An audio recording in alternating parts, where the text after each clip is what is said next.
Pass করে দেবেন। আচ্ছা নাজিদ ভাই, আমার বর্তমানে চুলের যে কন্ডিশন, এই কন্ডিশনে কি আবার হেয়ার ট্রান্সপ্লান্ট করা জরুরি? আচ্ছা, সৈকত ভাই কিন্তু খুবই গুরুত্বপূর্ণ একটা কোয়েশ্চেন করেছেন যে ট্রান্সপ্ল্যান্ট ওনার ক্ষেত্রে প্রয়োজন কিনা। তো ট্রান্সপ্ল্যান্ট তখনই আপনার প্রয়োজন হবে যখন আপনার হেয়ার লাইনটা উপরের দিকে আসবে, এবং আমাদের একটা স্কেল আছে, গ্রেড 3 থেকে গ্রেড 7 একটা স্কেল আছে। সেই স্কেল অনুযায়ী যদি আপনার হেয়ার লাইনটা 4 সেন্টিমিটার উপরে থাকে এবং 4 আঙ্গুল উপরে থাকে, যে দেখতে পাচ্ছেন বা 4 আঙ্গুল ওনার হেয়ার লাইন ভালোই আছে, কিন্তু ওনার দেখা যাচ্ছে যে হেয়ার লাইনের কর্নার এরিয়াটা ভি শেপ, যেটা বলি আমাদের ছেলেদের ক্ষেত্রে ভি শেপ থাকে, মেয়েদের ক্ষেত্রে ইউ শেপ থাকে। তো ভি শেপ যেটা আছে, ওনার ভি শেপের সাইডের যে কর্নার আছে টেম্পল এরিয়ার সাইড থেকে কিছুটা চুল লস হয়েছে। তো আমরা এটা বলতে পারি যে ওনার গ্রেড 3 দিকে আগাচ্ছে, প্রি গ্রেড 3 বলতে পারি। বাট ওনার হেয়ার বালনেস তেমন প্রবলেম নেই। বাট ওনার মাঝখানে এরিয়াটা যদি দেখেন, মাঝখানে এরিয়াটা আমি দেখাতে পারছি না, বাট মাঝখানে এরিয়াটা যেটা দেখছি সেখানে কিন্তু ওনার হেয়ার ফল ভালোই হয়েছে, যার কারণে ওনার হেয়ারের মাঝখানে এরিয়ার হেয়ারটা অনেক পাতলা হয়ে গেছে।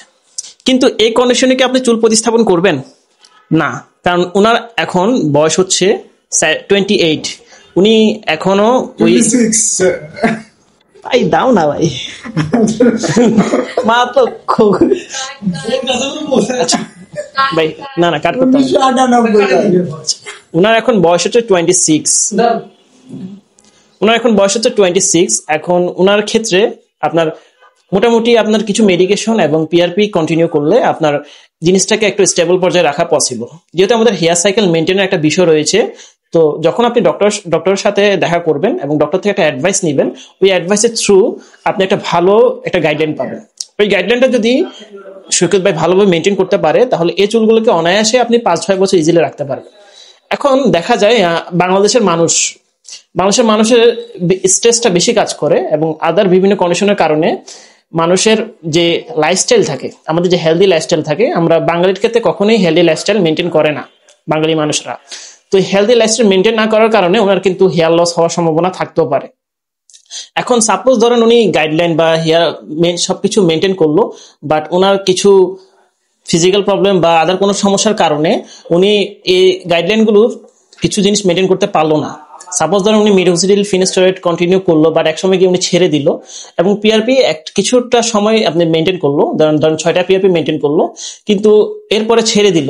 এই ছেড়ে দেওয়ার ফলে কিন্তু ওনার হেয়ার লস হবে, কারণ এই যে আমরা চুলগুলোকে বুস্ট করার জন্য যে মেডিসিন গুলো দিচ্ছি, এই মেডিসিন গুলো কিন্তু একটা সময় ছেড়ে দেওয়ার পরে যে পর্যাপ্ত পরিমাণ উপাদান বা গ্রোথ ফ্যাক্টর যেটা পেত মেডিসিন থেকে, সেটা বন্ধ হয়ে যাবে। বন্ধ হওয়ার কারণে ওনার চুলগুলো আগের পর্যায়ে চলে আসার সম্ভাবনা থাকবে। ইভেন দেখা যাবে যে কি ওনার চুল এর থেকে খারাপ হয়ে যাওয়ার সম্ভাবনাও থাকে।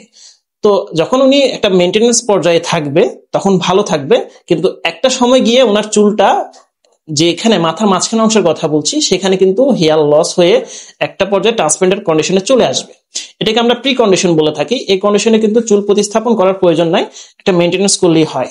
যখন আপনার মনে হবে যে ওই কন্ডিশনটায় ওনার হেয়ার লস হয়ে ট্রান্সপ্লান্টের জন্য উপযুক্ত, তখন আমরা ট্রান্সপ্লান্টটা করব। ধন্যবাদ।